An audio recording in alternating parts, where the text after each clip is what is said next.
अगर चाहते हो सुखी और निरोगी जीवन अपनाना तो जिंदगी में योग को अवश्य ही अपनाना।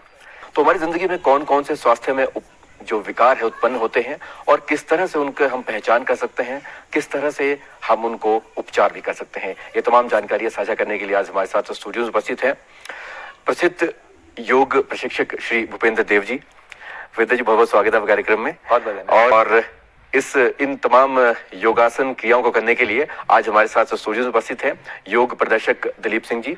आपका भी हम स्वागत करते हैं। भूपेंद्र जी, इससे पहले कि हम प्रोग्राम में आगे बढ़े, सबसे पहले आप हमारे दर्शकों को बताएं कि योग जो है हमारी जिंदगी में क्यों महत्वपूर्ण है और योग वास्तव में है क्या? योग को हमारे जो वैदिक ग्रंथ हैं, हमारे सनातन जो ग्रंथ हैं, उन ग्रंथों में अलग अलग तरीके से परिभाषित किया है।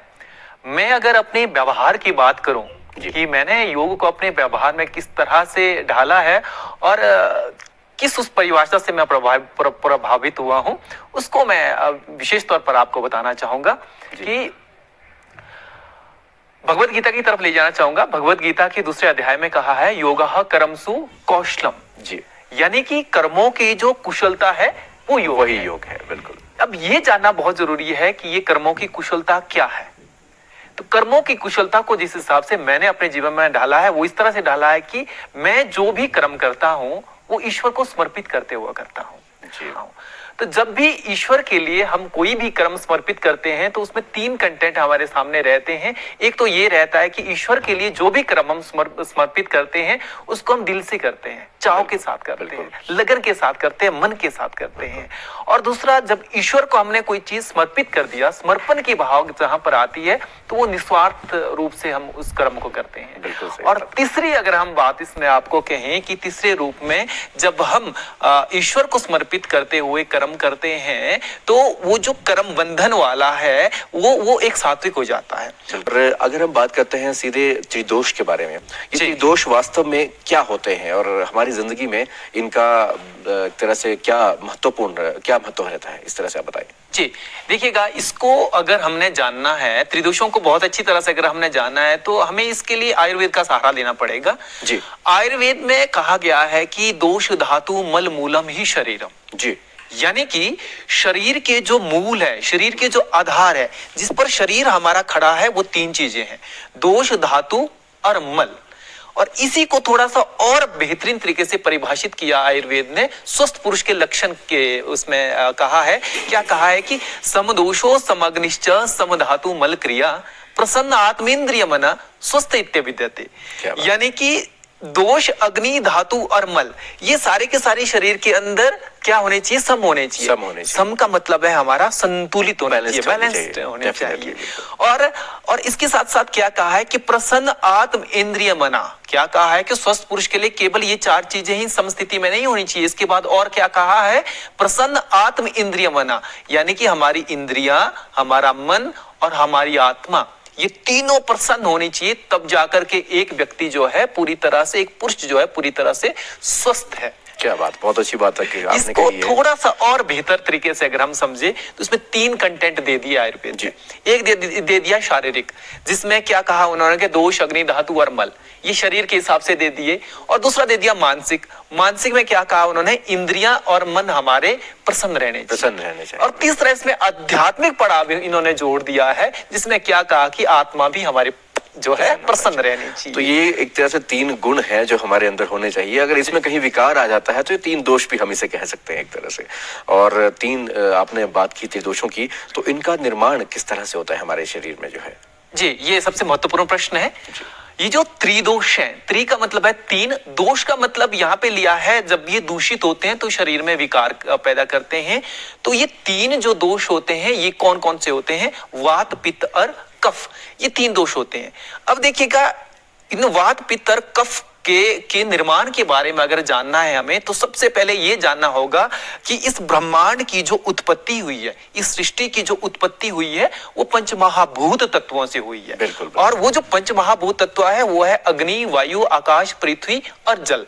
यहाँ तक कि हम सबके शरीर का निर्माण भी इन्हीं पंचमहाभूत तत्वों से हुआ है। बिल्कुल सही। तो हमारे शरीर में ये पंचमहाभूत पहले ही विद्यमान रहते हैं, लेकिन जब ये पंचमहाभूत संयुक्त दो रूप में संयुक्त संयुक्त होते हैं तब जाकर के ये दोष का निर्माण करते हैं। तो इनका जो एक तरह से समन्वय आपस में रहता है, अगर हम 3 दोषों की बात करते हैं तो इन पंच महाभूतों से ही इन 3 दोषों का निर्माण भी होता है। बिल्कुल स्वाभाविक। किस तरह से इस तरह इनकी जो प्रकृति रहती है हमारे दर्शकों को जी, इसके बारे में जरूर बताना चाहूंगा। काश तत्व और वायु तत्व जब संयुक्त होता है, इकट्ठा होता है हमारे शरीर में, उस दौरान जो है वात दोष की उत्पत्ति होती है, पहला। और दूसरा पित्त है।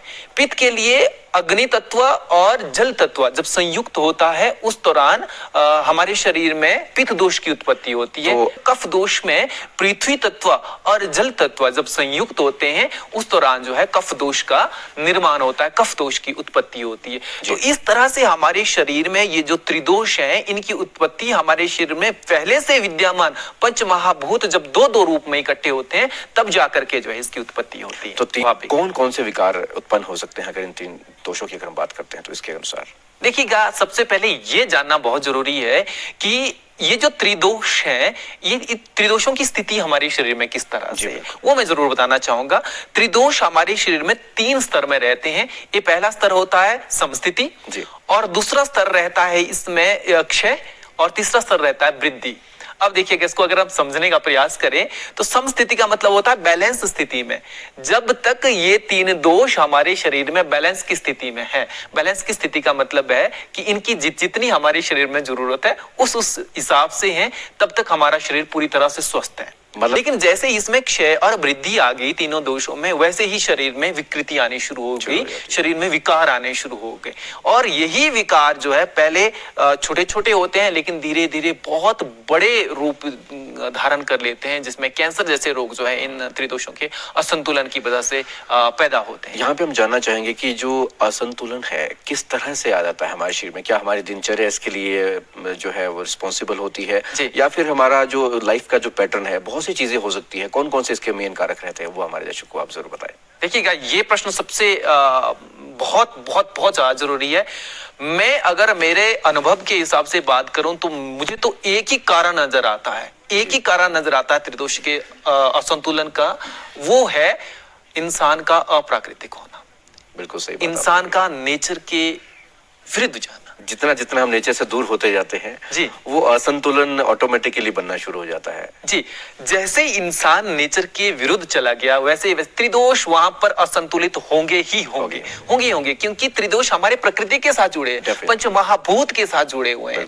अब पंचमहाभूत से जब हम दूर भाग रहे हैं तो शरीर में विकृति आनी शुरू हो जाएगी। अब देखिएगा, इसको अगर थोड़ा सा और अच्छे से अगर हम इसको जानना चाहें तो हम जान सकते हैं प्रकृति के विरुद्ध का मतलब मेरा ये है कि हमारा जो रहन सहन, खान पान, जितनी कर भी ये चीजें हैं, आचार व्यवहार, जो भी दैनिक क्रिया है, व्यवहार है, वो सारे इसमें जी, ये सारे के सारे अप्राकृतिक हो गए। इनको प्रकृति के हिसाब से कैसे करना होता है, कैसे इनके हिसाब से हमें चलना होता है, हमारे वैदिक ग्रंथों में, हमारे यौगिक ग्रंथों में, हमारे आयुर्वेदिक ग्रंथों में परिपूर्ण तरीके से जो है इसका वर्णन बहुत अच्छी तरह से किया गया है। जैसे एग्जांपल के साथ हम इसको समझते हैं। प्रकृति के हिसाब से एक व्यक्ति के सुबह जो है ब्रेकफास्ट करने का जो समय है वो है सूर्य के उगने से पहले का जी, और जो लंच का समय है जब सूरज मध्यम स्थिति में रहता है, दोपहर का समय जिसे हम कहते हैं, उस दौरान लंच का समय बताया गया है। और शाम को जो हमारा डिनर का समय बताया गया है वो सूरज डूबने से पहले बताया गया है। अब मुझे आप ये बताएं कि वर्तमान समय में इस नियम के हिसाब से कौन व्यक्ति जो चल रहा है? मैं इस वक्त कह सकता हूं कि शायद ही हमारे कोई दर्शक भी ऐसे होंगे, हम में से भी कोई ऐसा होगा जो इन पूरी स्थितियों को जो है अच्छी तरह से अमल में लाता होगा। ये बहुत ही मुश्किल काम है शायद, क्योंकि शायद यही भी एक रीजन है कि हम प्रकृति से कहीं ना कहीं दूर होते जा रहे हैं, या ये भी हो सकता है कि कहीं ना कहीं हमारे अंदर ज्ञान का अभाव भी है, इन बातों के बारे में हमें पता ही ना हो। ये भी एक कारण हो सकता है। हाँ, ये भी एक वजह हो सकती है। और अगर हम बात करते हैं कि अगर इन दोषों का निवारण की अगर हम बात करते हैं, योग खासतौर पर हम बात करते हैं, तो कौन कौन सी विधियां हैं, कौन कौन सी क्रियाएं हैं, कौन कौन से आसन हम अपना सकते हैं कि इन त्रिदोषों का हम निवारण कर सकें?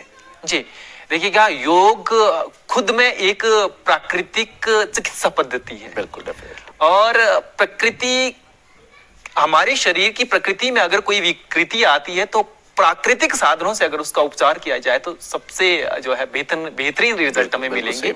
तो इसके लिए अगर हम योगिक अभ्यास की बात करें तो विशेष तौर पर कुछ आसन इकट्ठे करके एक ऐसा प्रोटोकॉल डिजाइन किया है हमने जो इन त्रिदोषों को संतुलित करने के लिए बहुत ही ज्यादा लाभकारी है। मैं ये कहता हूं कि अगर हम अपनी दिनचर्या में सुधार नहीं कर सकते हैं तो एटलीस्ट ये जो प्रोटोकॉल है अगर इसको अपने जीवन में डालते हैं तो हम कहीं ना कहीं अपने जो है त्रिदोषों को संतुलित कर पाने में सक्षम हो सकते हैं। जी, इसे अर्ध चंद्राकार आसन की स्थिति में जाएंगे। यहीं से दोनों हाथों की स्थिति में रहने दीजिए। सांस भरते हुए दोनों बाजुओं को सिर के पीछे यथाशक्ति जितना जा सकते हैं उतना जाने का प्रयास क्षमता अनुसार ये करना बहुत जरूरी है। ये एक बात यहाँ पे ध्यान रखनी होगी। जी हाँ, यहाँ से उत्कट आसन में आ जाएंगे। दोनों हाथों को ऊपर की तरफ फैला दीजिएगा, दोनों टांगों को नीचे बेंड करेंगे और इस स्थिति में थोड़ी देर के लिए होल्ड करेंगे। देखिएगा ये जितने कर भी आसन है हमारे ये थोड़ा सा एक सीक्वेंस में चल रहे हैं, एक वैसे ही सीक्वेंस में चल रहे हैं जैसे सूर्य नमस्कार हमारा सीक्वेंस में चल रहा है।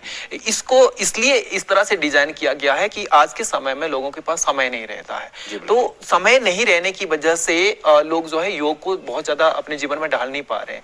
तो कम समय में किस तरह से उनको बेहतर रिजल्ट मिल सके तो उसके लिए ये चीज जो है डिजाइन ये बहुत अच्छी बात है क्योंकि आज भाग दौड़ भरी जिंदगी है कि लोगों के पास बहुत कम समय रहता है जी। तो वो हमेशा कहते हैं कि कुछ ऐसे आसन बताए जाए तो बहुत जल्दी में हो सकता है हम उसको फिनिश कर पाए। जी जी जी जी, अगले आसन के बारे में इसके बाद रहेगा हमारा भूनमन आसन। स्टैंडिंग में दोनों टांगों के बीच में गैप दिया जाएगा और दोनों हाथों को पहले सिर के ऊपर की तरफ ले जाएंगे, फिर सांस भरेंगे और सांस छोड़ते हुए नीचे ले आएंगे। यथाशक्ति जितना कर सकते हैं इसको उतना करने का प्रयास करेंगे। यहाँ पर होल्ड करेंगे, सांस भरेंगे, सांस छोड़ेंगे।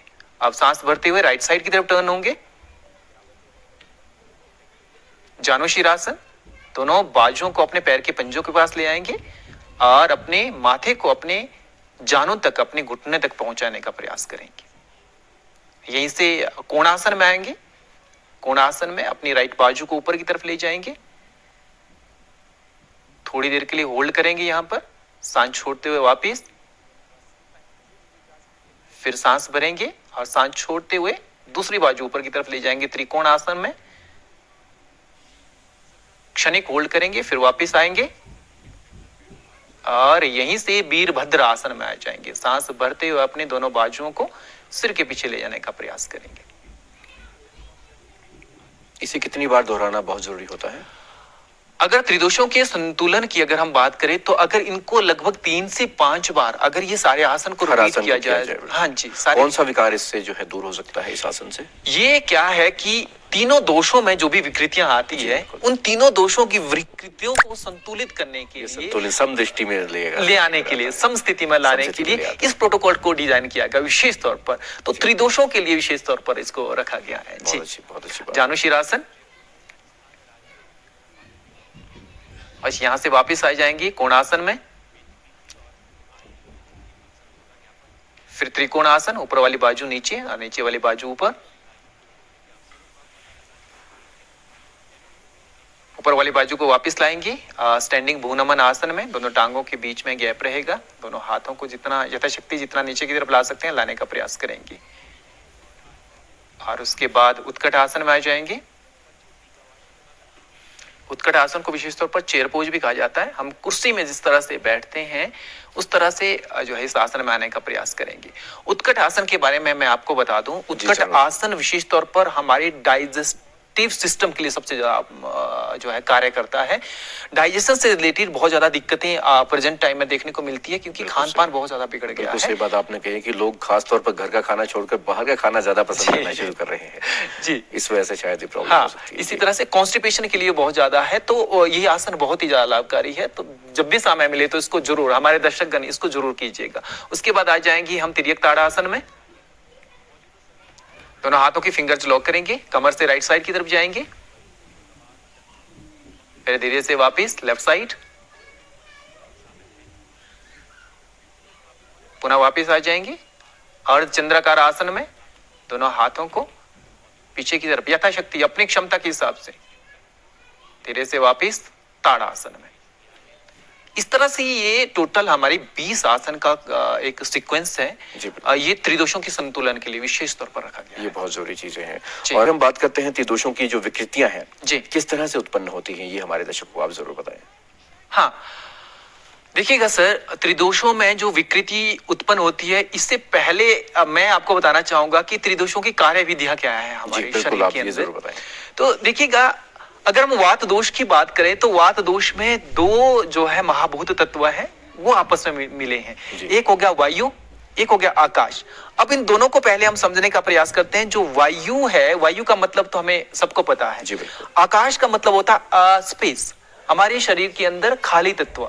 हमारे शरीर के अंदर जो स्पेस है, जितना करीब स्पेस है, वो वायु तत्व की वजह से है। जी बिल्कुल। तो अब देखिएगा, जो वात है हमारे शरीर में, वात का काम क्या है? जो खाली स्पेस है उसमें जो ट्रांसफरेशन का काम करना, एक अंग से दूसरे अंग तक कोई चीज ले जाना, कोई संदेश पहुंचाना, और वहां पे उसकी जो कार्यविधियां है उसका संचालन करना। देखिएगा कैसे, एग्जाम्पल से समझते हैं हम कि हमारे शरीर में जो ब्लड सर्कुलेशन का कार्य है, हमारे संपूर्ण शरीर में ब्लड को सर्कुलेट करने का कार्य अगर कोई कर रहा है तो वो वात दोष कर रहा है, वात दोष की वजह से है। और दूसरा एक एग्जाम्पल और हम इसमें आपको बताना चाहेंगे। देखिएगा, हम जो भोजन लेते हैं उस भोजन को हमारे आमाशय तक पहुंचाने का कार्य कौन कर रहा है? वात दोष कर रहा है। क्योंकि वात दोष में दो चीजें हैं, एक है आकाश स्पेस है, और दूसरा है वायु। वायु क्या करती है? वायु किसी चीज को धकेलने का काम करती है, और किसी चीज को धकेला वहीं पे जाया जाएगा जहां पे स्पेस होगा। अब हमारी अन्न नली है वो अंदर से खाली है, जब हमने उसमें भोजन भरा तो उसको नीचे की तरफ धकेलने का काम वायु तत्व कर रहा है। तो ये सारा का सारा काम जो है वायु तत्व कर रहा है। अब देखिए, अंदर हमारा भोजन डाइजेस्ट हो रहा है, डाइजेशन की क्रिया जो होती है वो भी वात दोष के कारण संपन्न होती है। उसके बाद क्या होता है? भोजन डाइजेस्ट हो गया, भोजन डाइजेस्ट होने के बाद दो चीजों का निर्माण हो गया, एक वेस्ट मटेरियल हो गया, एक ऊर्जा पैदा होगी। अब जो वेस्ट मटेरियल है उसको तो शरीर से बाहर निकालना है, और बाहर निकालने के लिए धकेलना पड़ेगा, उसको धकेलने का काम फिर वात दोष हमारा कर रहा है। और जो एनर्जी होता है, एनर्जी को संपूर्ण शरीर में पहुंचाने का कार्य भी वात दोष कर रहा है। जी, बहुत अच्छी बात है, आपने कार्यविधि समझाई है बात की। पित्त और कफ की हम जरूर आपसे जानेंगे, लेकिन इससे पहले हम जानना चाहेंगे जो प्राणायाम है खास तौर पर, कौन कौन से इन त्रिदोषों को दूर करने के लिए प्राणायाम हम कर सकते हैं? देखिएगा, प्राणायाम में आज मैं विशेष तौर पर बात करना चाहूंगा स्वर की। जी, बहुत। अब हो सकता है हमारे दर्शक गणों के लिए ये शब्द नया हो, शायद बहुत सारे लोगों को ना भी इसके बारे में मालूम हो। जी, आप जरूर हम आपसे जानना चाहेंगे। जी, इसके बारे में जरूर बताना चाहूंगा। शिवो स्वर, ये जो स्वर विज्ञान, ये पूरा एक विज्ञान है। इस विज्ञान को जनमानस के लिए दिया था भगवान शिव ने। शिवो स्वर उदय नामक एक ग्रंथ है, उसमें इसकी चर्चा मिलती है। अब देखिएगा, हमारे शरीर में 3 स्वर बताए गए हैं, और 3 स्वर में से विशेष तौर पर आज हम बात करेंगे 2 स्वर की। और वो 2 स्वर कौन कौन से? एक है हमारा सूर्य स्वर और एक है चंद्र स्वर। इनका सीधा सीधा रिलेशन हमारी नासिका से है। हमारे जो राइट नोस्ट्रल वाला जो छिद्र है वो सूर्य स्वर वाला होता है, और लेफ्ट नोस्ट्रल वाला जो छिद्र होता है वो चंद्र स्वर वाला होता है। अब सूर्य की जब हम बात करते हैं तो सूर्य को हम सीधा सीधा उष्णता के साथ जोड़ते हैं, गर्मी के साथ से रिलेट करते हैं। और चंद्र की जब हम बात करते हैं तो उसको हम शीतलता के साथ सीधा सीधा जोड़ते हैं। तो ये दोनों स्वर हमारे शरीर में शीतलता और उष्णता का काम करते हैं शरीर के अंदर, इसलिए त्रिदोष में इनकी बड़ी महत्वपूर्ण। और अगर इन दोनों का बैलेंस रहेगा तो कहीं ना कहीं हमारी शरीर में बिल्कुल बैलेंस रहेगा। स्वाभाविक सर। जी बिल्कुल। अब इसको और अच्छी तरह से समझने का अगर हम प्रयास करेंगे तो होता क्या है कि एक टाइम में एक ही स्वर चलता है लगभग 45 से 48 मिनट के आसपास।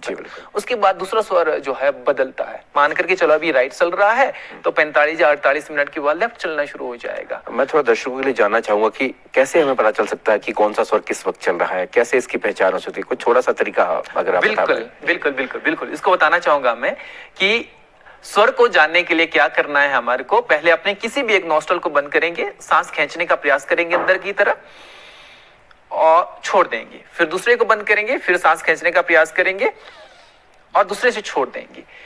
अब जब हमने ये दोनों क्रियाएं दोनों नासिका छिद्र से की है तो हमें फील होगा कि एक नासिका से जब हम सांस खींच रहे हैं तो बड़े प्यार से खींची जा रही है, बड़ी स्मूथली खींची जा रही है, और दूसरे से जब हम सांस खींच रहे हैं अंदर तो उसमें थोड़ा सा प्रयास करना पड़ रहा है, जिससे बहुत इजीली बहुत आसानी से हम सांस को अंदर खींच रहे हैं। वो स्वर हमारा उस तरह सक्रिय है, बहुत अच्छी तरह, चाहे वो राइट हो चाहे वो लेफ्ट। बहुत अच्छी बात। और जिससे मुश्किल हो रहा है तो वो स्वर सक्रिय नहीं है।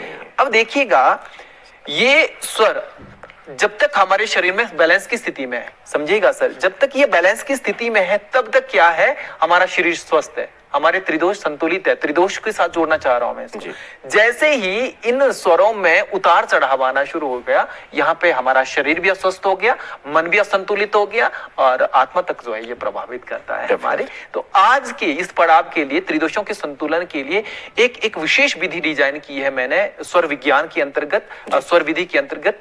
बिल्कुल वैसे ही है जैसे नाड़ी शोधन करते हैं हम, नाड़ी शुद्धि करते हैं, हाथों की स्थिति बिल्कुल वैसे ही रहेगी। प्राणायाम स्थिति में अपने हाथ को लाएंगे, अपने राइट नॉस्ट्रल को बंद करेंगे, लेफ्ट नॉस्ट्रल से फोर्सफुली सांस बाहर छोड़ेंगे, वैसे जैसे कपालभाति में छोड़ते हैं। फिर लेफ्ट को बंद करेंगे, फिर राइट से फोर्सफुली सांस बाहर छोड़ेंगे। इसमें सांस लेने की जो क्रिया है वो नॉर्मल रहेगी। आज तक हमने कपालभाति जो है दोनों स्वरों से सुनी, दोनों कानों से, दोनों नाकों से जो है हवा बाहर निकालते हुए सुनी है, लेकिन आज आपने बिल्कुल एक नई चीज हमें बताई है। ये विशेष तौर पर सर हमने ये डिजाइन किया है किसके लिए? त्रिदोषों के संतुलन, त्रिदोषों के संतुलन के साथ साथ शरीर को संपूर्ण संतुलन के लिए ये बहुत आवश्यक है। इससे होगा क्या? इससे जो हमारे शरीर में, हमारे स्वरों में जो उथल पुथल चल रही है, वो उथल पुथल जो है संतुलित हो जाएगी। जैसे ही वो संतुलित हो जाएगी तब तो हम खुद जो है, तब शरीर विकार रहित रहेगा और हमारी इंद्रिय, मन और आत्मा प्रसन्न रहेगी। खास तौर पर ये जो क्रिया है कितने समय तक की जा सकती है और कौन कौन जो है इसको क्रिया को ना करे, वर्जित किसके लिए है, ये भी आप जरूर बताएं। देखिएगा, इसका अभ्यास लगभग 4 से 5 मिनट हमें लगभग करना है, क्योंकि 4 या 5 मिनट अगर हम करेंगे तभी जाकर के हमारे स्वर जो है संतुलित हो जाएंगे। देखिए, वर्जित की अगर बात करें तो इतना हार्ड ये नहीं है, पर थोड़ा सा इतना ध्यान देना पड़ेगा हमें कि जिनको हृदय से रिलेटेड समस्या है, जिनको ब्लड प्रेशर से रिलेटेड समस्या है, उनको फोर्सफुली जो है बहुत तेजी के साथ नहीं करना है, थोड़ा सा सांस छोड़ना बहुत स्मूथली रहेगा। बाकी सभी लोग इसको कर सकते हैं। जी, त्रिदोषों की अगर हम विकृति की बात करते हैं तो किस तरह से ये हमारी मानसिक स्थिति को जो है प्रभावित करते हैं, ये आप जरूर हमारे दर्शकों को बताएं। जी जी बिल्कुल। मैं एक चीज और बताना चाहूंगा कि जैसे हमने ये जो है त्रिदोषों को संतुलित करने के लिए स्वर विज्ञान वाली विधि को दोहराया अभी, तो इसके बाद भ्रामरी प्राणायाम बहुत जरूरी है, जो लगभग 8 से 10 बार करना बहुत जरूरी है। सांस भरेंगे और गुंजन करते हुए सांस बाहर छोड़ेंगे। 8 से 10 बार इसका अभ्यास करना है जी। और 8 से 10 बार इसे दोहराएं। आपका प्रश्न था सर कि जो है ये कैसे हमारी मानसिक स्थिति को संतुलित करती हैं ये सारी चीजें। तो मानसिक स्थिति को संतुलित करने के लिए देखिएगा, मैं आपको पतंजल योग सूत्र की तरफ लेना चाहूंगा। महर्षि पतंजलि जी ने इस ग्रंथ की रचना की थी। उन्होंने सबसे पहले क्या कहा था कि योगश्चित्त वृत्ति निरोधा, योगश्च चित्त वृत्ति निरोधा, यानी कि चित्त की वृत्तियों को नियंत्रित करना, कंट्रोल में करना, बैलेंस में करना, वही योग है। अब इन वृत्तियों को आगे महर्षि पतंजलि जी ने कहा, वृत्तियां पंचतः क्लिष्ट और अक्लिष्ट। ये जो वृत्तियां हैं ये क्लिष्ट और अक्लिष्ट रूप में रहती है, यानी कि अच्छे और बुरे रूप में रहती है, दोनों रूप में रहती है। जब ये अच्छे बुरे रूप में रहती है तो इनका द्वंद्व चलता रहता है हमारे मन में, और वो जो द्वंद्व रहता है, इसी द्वंद्व के कारण हमारा जो मन जो है असंतुलित होता है। और जैसे ही हमारा मन असंतुलित होता है उसका प्रभाव हमारे शरीर पर पड़ता है और शरीर में विकृतियां आनी शुरू हो जाएगी, मन असंतुलित होने की वजह से। ये बात आपने सही कही है कि कहीं ना कहीं जो द्वंद्व होता है उस द्वंद्व को संतुलित करने के लिए भी हमारे पास जो योग में है, खासतौर पर प्राणायाम की अगर हम बात करते हैं, उसको प्राणायाम के साथ उसको हम ठीक कर सकते हैं। कौन सी विधि हम प्राणायाम में अपना सकते हैं इनको संतुलित करने के लिए, मानसिक तौर पर खासतौर पर अगर हम बात करते हैं? तो देखिएगा, जो हमारे पास एक जो नाड़ी शोधन है, नाड़ी शुद्धि है, वो बहुत ही अच्छा एक अभ्यास है इन चीजों को संतुलित करने के लिए, मन के विचारों को संतुलित करने के लिए। लेकिन इसको कुंभक के साथ करना है। नाड़ी शुद्धि को हमने राइट नॉस्ट्रल को बंद करना है, लेफ्ट से सांस भरनी है और फिर दोनों नॉस्ट्रल को बंद करना है, चिन लॉक करना है, यानी कि जलांतर बंद लगाना है। जितनी देर अपने आप को रोक सकते हैं यहाँ पर रोकने का प्रयास करेंगे और अंततः गर्दन सीधी करेंगे और राइट नॉस्ट्रल से सांस जो है बाहर छोड़ी जाएगी। जी भूपेंद्र देव जी, अब आप आपसे जानना चाहेंगे कि आप क्या संदेश अपनी तरफ से आम जनता को देना चाहेंगे एक योग प्रशिक्षक के तौर पर? जी बिल्कुल, ये एक ही बात पहुंचाना चाहूंगा मैं जो है अपने ऑडियंस जनों को कि ज्यादा से ज्यादा प्राकृतिक होने का प्रयास कीजिएगा, ज्यादा से ज्यादा प्रकृति के साथ जुड़ने का प्रयास कीजिएगा और योग अपने जीवन में जरूर डालिए, क्योंकि आज के समय में एक ही हमारे पास ऐसी प्राकृतिक चिकित्सा है जो हमें पूरी तरह से स्वस्थ करने में महत्वपूर्ण भूमिका निभाती है। भूपेंद्र जी, आज आपने योग में किस तरह से हम त्रिदोषों को समाप्ति कर सकते हैं इसके बारे में हमारे दर्शकों को जानकारी दी। आपका स्टूडियो बताने के लिए बहुत बहुत धन्यवाद। तो धन्यवाद। दर्शकों, उम्मीद करते हैं कि आज की इस जानकारी से आप जरूर लाभान्वित हुए होंगे। आप भी अपने जीवन में योग को जरूर अपनाएं, सुखी रहें और निरोगी रहें। फिलहाल कार्यक्रम में आज इतना ही। अगले कार्यक्रम में एक नए विषय और विशेषज्ञ के साथ फिर से हाजिर होंगे। तब तक के लिए नमस्कार।